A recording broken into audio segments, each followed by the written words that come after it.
Welcome back to the Star Trek Critic. Today's animated episode to be graded is The Infinite Vulcan, which was written by Walter Koenig. In this episode, the crew comes upon an ancient struggling race that evolved from plants who have tried to take over the galaxy and enforce peace.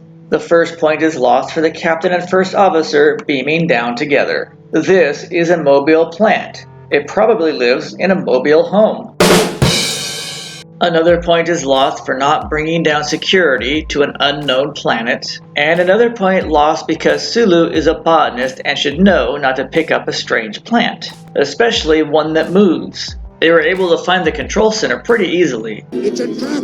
Oh look, he's been poisoned. That's what happens when you leave people alone on an unknown planet. I bet since this is a kids show, they don't want to mention any real drugs. That's how Technobabble was born. Kirk quotes his favorite Who song. The Phylosians introduce themselves and offer to help, but a doctor shows concerns over an unknown injection.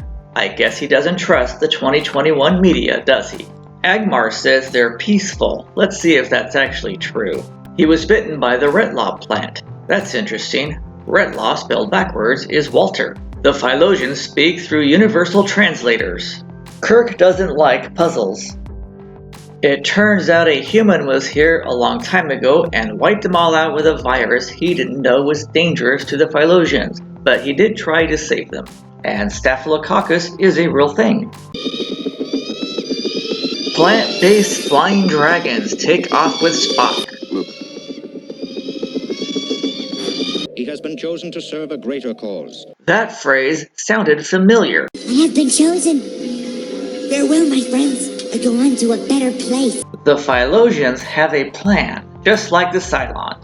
Now it gets weirder. Here is a giant Caniclius 5 who welcomes them to Phylos and then tells them to take off. Kirk says, "Beam us up, Scotty," which is about as close as they ever get to "beam me up, Scotty." The next point is lost since the planet is not rotating. The next point is lost because Spock is back in his chair, and now it's a man in a red shirt. And there he is again. The animated series was much better than the original about the metric system, but Phylosian technology makes their weapons useless. However, they still have single turbo lift doors, so minus one more point. McCoy is creating a secret weapon. The original Caniclius was a bad guy from the original Eugenics Wars that Khan was in. He'd be over 250 years old.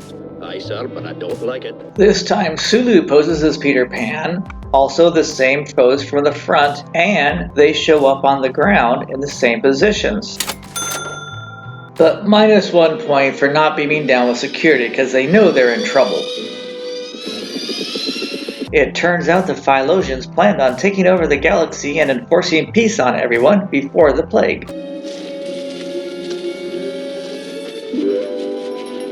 Once we had a great mission. Then disease decimated us. Oh look, I was right.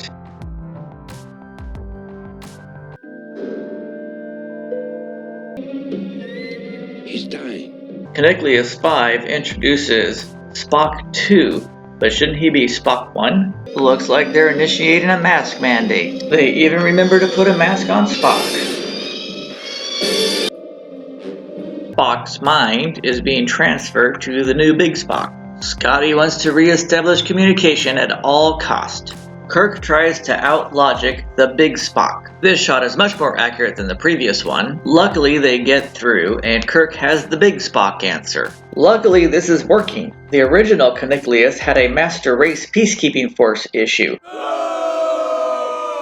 Kirk poses like Peter Pan. Caniclius mentions the Kazinti. That sounds very much like the Zindi, doesn't it? Caniclius wants a Spock army. Of course the Phylosians believe him because they wanted to do the same thing. While they're arguing, a Phylosian tries to attack Sulu. Don't attack Sulu.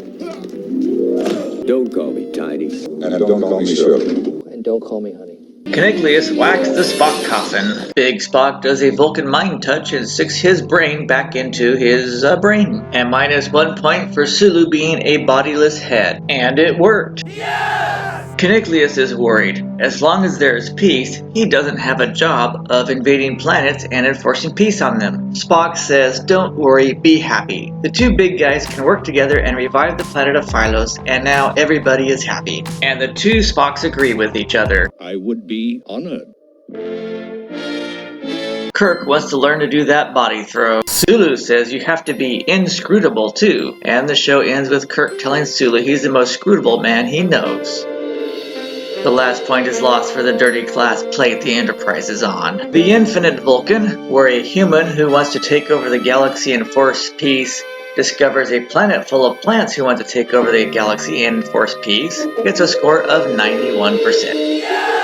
Thanks for viewing. Be sure to check out my other videos and playlists, and most important of all, click that like button, the share button, and that subscribe button, and I'll see you again soon.